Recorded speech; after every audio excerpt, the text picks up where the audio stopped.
gente muda de assunto e fala sobre cirurgia reparadora. Eu estou recebendo aqui no nosso estúdio o doutor Rafael Frota, que é cirurgião plástico, e conversa com a gente. Tudo bem, doutor? Boa tarde. Boa tarde, obrigado pela oportunidade. Prazer recebê-lo aqui, viu? Eu que agradeço. Doutor, quando a gente fala em cirurgia reparadora, e a gente pode falar de vários assuntos diferentes, eu queria começar até perguntando sobre o fato de que muitas pessoas sofrem quando elas estão infelizes com alguma parte do seu corpo, às vezes são motivo de chacota, crianças podem sofrer bullying. Então a cirurgia plástica, ela não vem só pela estética, ela pode vir por N motivos, não é mesmo? Não, com certeza. E essa assunto é extremamente interessante pelo fato, o que é estética e o que é reparadora, né? Como é que você consegue ponderar, essa cirurgia é estética, essa cirurgia é reparadora? Porque muitas vezes, para o terceiro, para quem está vendo esse paciente, falar, para que vai colocar uma prótese mamária? É puramente estética. Mas para essa paciente que tem uma mama muito pequena, que deixa de participar de ocasiões sociais e familiares mesmo, como piscina, praia, ou para sair, acaba usando bojos e até tecidos para preencher essa mama, certamente ela não vai olhar para essa mama como simplesmente algo estético, e sim algo reparadora, porque ela vê isso como um problema. Então, essa transição de o que é estética e reparadora, eu acho que muito tem a ver no nosso meio por questão de convênios. Porque às vezes, reparador é aquilo que o convênio libera para operar, aquilo que o convênio contempla, aquilo que o convênio não contempla é estético. Então até mesmo algumas cirurgias que já foram consideradas estéticas passaram a ser reparadoras. Claro. Por exemplo, a orelha de abano. Já chegou um momento que não era coberto, não era contemplado. Hoje o convênio considera isso como algo reparador. Mas para essa criança que aos 6, 7 anos entra na escola, é chamado de dumbo, orelhudo, eles ficam batendo na orelha dessa criança. Certamente isso não é algo estético, entendeu? É algo realmente reparador. Então é o que eu costumo dizer para os meus pacientes, né? Eu como médico, a gente tem que diagnosticar o problema do paciente. E diagnosticando isso, se é um problema, se ele considera isso como um problema, isso não é simplesmente algo estético. Você tem que considerar, você vai reparar um problema desse paciente. Então é o que eu falo, esse problema seu, eu vou tentar tratar da melhor forma possível, né, dando o melhor resultado estético possível para reparar esse problema que você tem. Lembrando que também, se for meramente estético, não é um problema. As pessoas têm direito de fazer, na verdade, doutor? Sim, a mulher... Porque há muito julgamento a respeito disso, né? Sim, a pessoa envelhece, tem aquelas rugas de expressão fortes. Ela quer fazer um botox, ela quer se sentir melhor, ela quer se olhar no espelho. E ela não tem direito disso, trabalhou a vida inteira para quando chegar na sua fase senil, por que não dar uma melhorada? Claro, o objetivo não é você rejuvenescer o paciente, apesar do nome ser chamado de rejuvenescimento facial, a gente não tem aquela ambição de querer pegar um paciente de 60 anos e colocar o carinha de 30. E muito menos transformar no rosto de outra pessoa. É simplesmente melhorar o resultado. Muitas vezes a pessoa vem do ambiente de roça, toma muito sol, tem aquela pele bem nacarada, bem complicada. Você tenta melhorar isso e dar uma melhor qualidade para essa pessoa se olhar no espelho e não sentir toda essa dificuldade que ele passou a vida inteira para chegar onde ele está. Até o peso, né? Muitas vezes. Exatamente, é o peso da vida, né? Você tenta melhorar isso.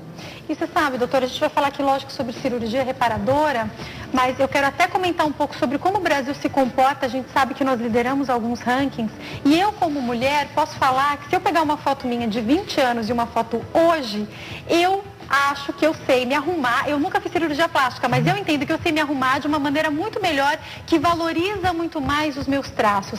Então eu acho que até a questão de fazer uma cirurgia plástica ou de você saber se comportar de uma maneira estética melhor é importante para você viver melhor. Então, quer dizer, chegar aos 30 anos e olhar uma foto de 20 e falar, posso não estar com a mesma pele, mas eu aprendi a me cuidar melhor, já é ótimo, não é, doutor? Com certeza. Isso é extremamente importante, né? E isso mostra um autoconhecimento.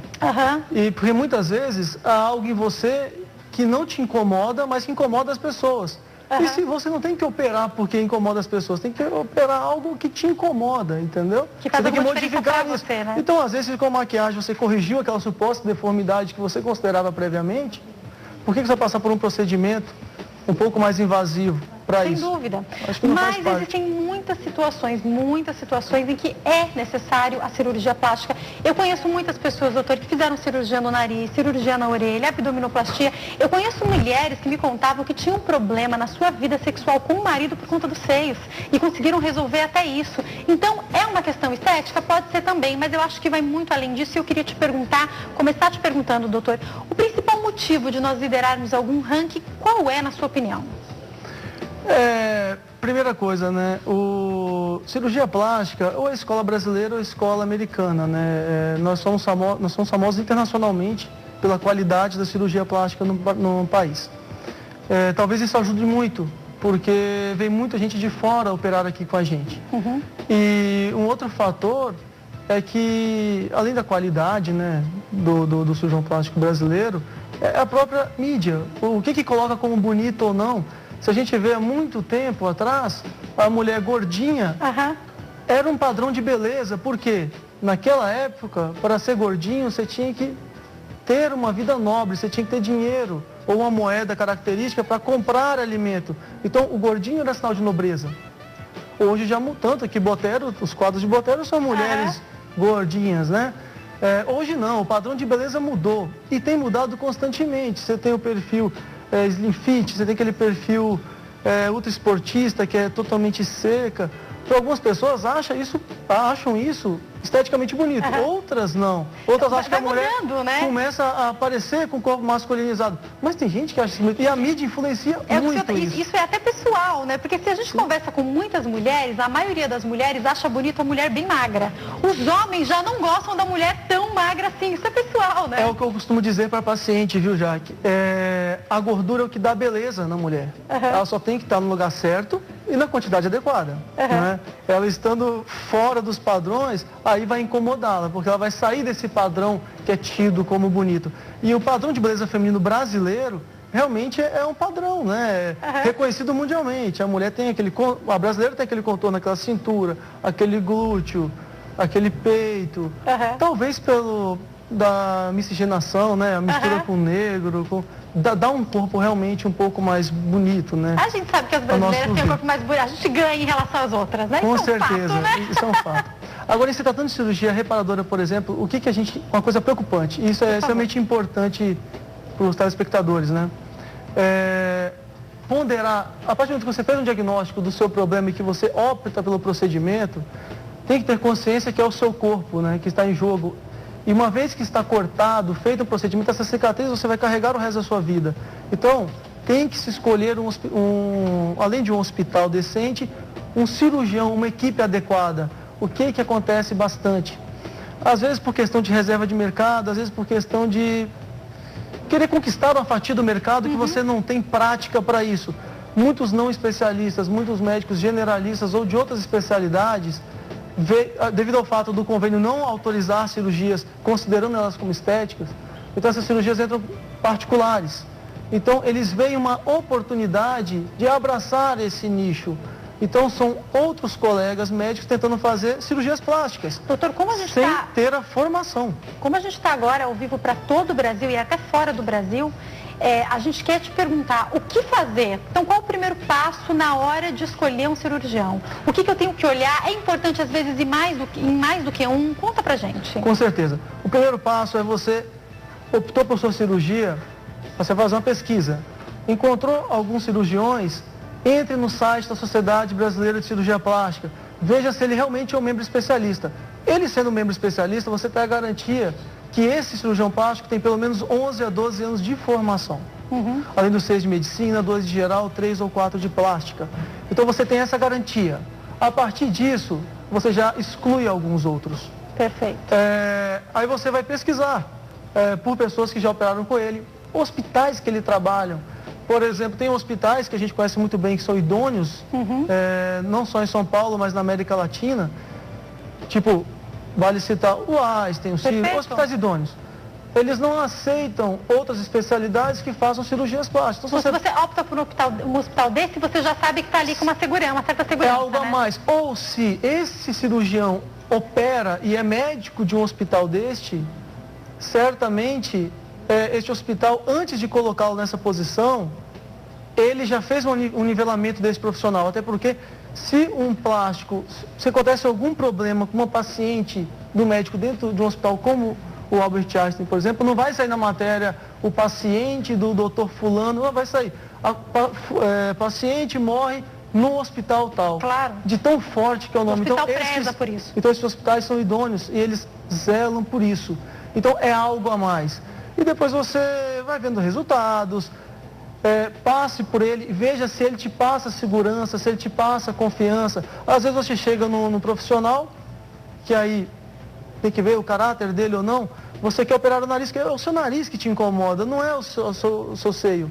Aí ele fala, mas você não quer aproveitar para operar seu seio? Ah, doutor, você acha que precisa? Quando ele fala, você acha que precisa, é porque aquilo não é tão importante para ela, pelo menos neste momento. Pode ser daqui 2 anos, em que você conserta o nariz, ela não vai mais olhar para o nariz dela que chamava atenção, vai passar a olhar para os seios. Mas neste momento não, você tem que ter um foco. Então este médico vai te passar um caráter, uma segurança.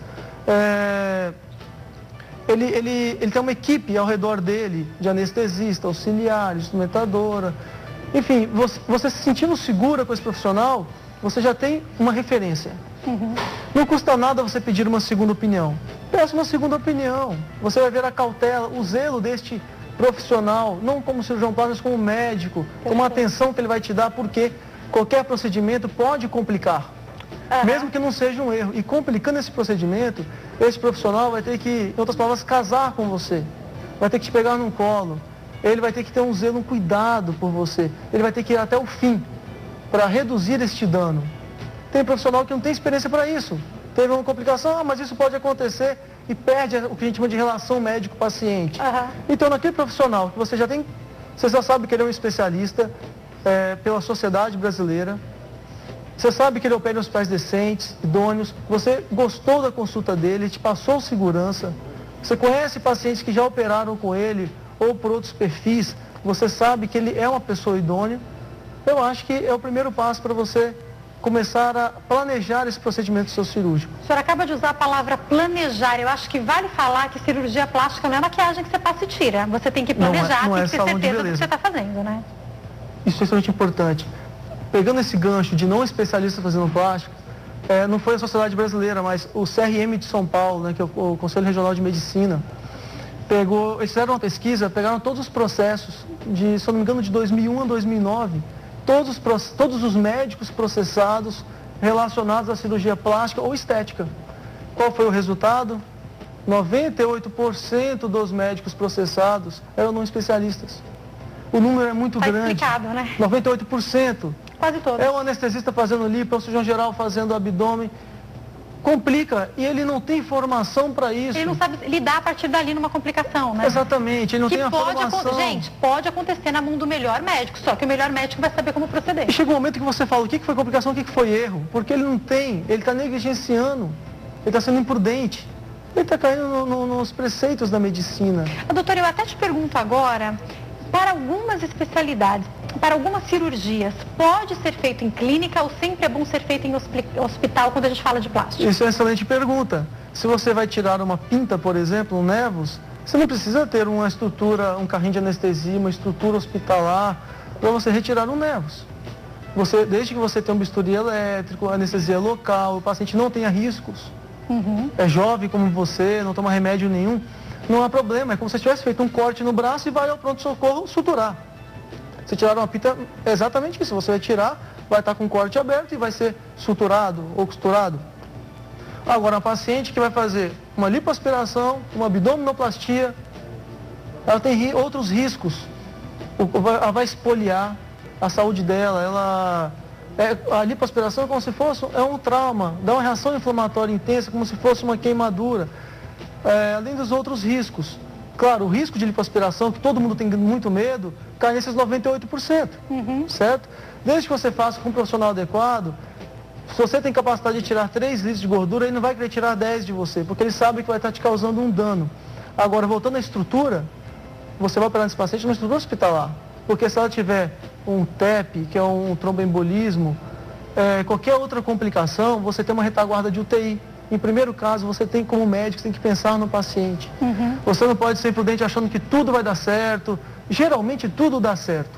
Eu tive a experiência recentemente, eu operei uma paciente, foi uma pós-obesidade, e essa paciente ela tinha uma cardiopatia, ela era tabagista pesada, e o planejamento era operar hoje para ir embora no outro dia pela manhã. Porém, ao dar alta para ela no outro dia, a saturação dela não estava mais a mesma. Pelo fato dela ter ficado deitada, parte do pulmão acaba colabando, o que a gente chama de atelectasia.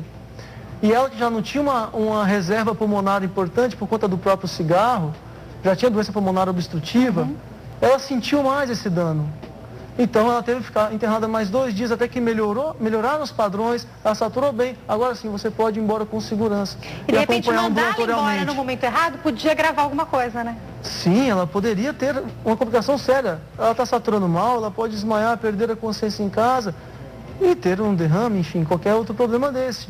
Agora, se você opera uma paciente dessa numa clínica, a clínica não tem leitos para ficar internado, não tem estrutura para isso. É um quarto que você vai dormir.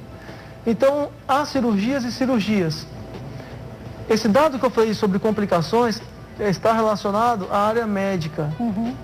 98%. Agora, imagina se fizerem estudo para as outras áreas.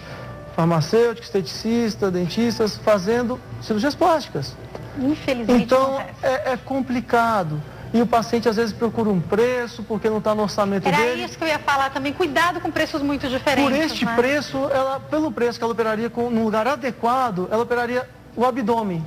Aí ela pega este valor e vai com uma pessoa que ela não conhece e opera o abdômen e a mama.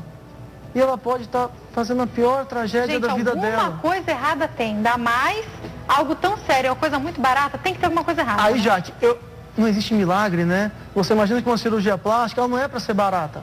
Por quê? Porque o próprio médico tem toda a estrutura da equipe dele, por exemplo, Você depende do médico, de outro médico que vai te auxiliar na cirurgia, de um anestesista que é um outro médico, de um instrumentador, de uma estrutura hospitalar, e essa paciente vai ter um retorno no seu consultório, pelo menos uns 5 retornos de pós-operatório. Então você tem toda uma estrutura envolvida. Não tem como você fazer quase de graça e dividir em 50 vezes. Você está numa equipe de 5 pessoas que todo mundo tem família. Tem que ser paga. Exatamente. Então, além da parte hospitalar. Então, de fato, tem que tomar bastante cuidado. Aí sim, ocorre a complicação. Opera o abdômen, tem necrose, opera a mama, tem grandes necroses. Aí eu concordo. Realmente, a partir disso, você tem puramente uma cirurgia reparadora. O que você tem que fazer ali é tentar minimizar os danos. E não falar, agora eu vou deixar a sua mama bonita. Não, vamos tentar melhorar o que já está. Porque muitas vezes acontecem pessoas que chegam com cirurgias mal feitas, aí elas procuram o cirurgião para consertar. Uma coisa é uma mulher que tirou um câncer de mama, e claro, por questão oncológica, porque aí a vida dela que está em primeiro lugar. O mastologista às vezes tirou demais, porque na verdade não é demais. Tirou a quantidade adequada, que é justamente a parte tumoral, para dar segurança para essa paciente. Aí acaba realmente necrosando parte da pele da mama, porque o foco aí não é a sua mama ficar bonitinha, redondinha. É você tirar o câncer. Tirar do câncer, a gente vai tentar dar o melhor resultado estético possível para essa sua mama.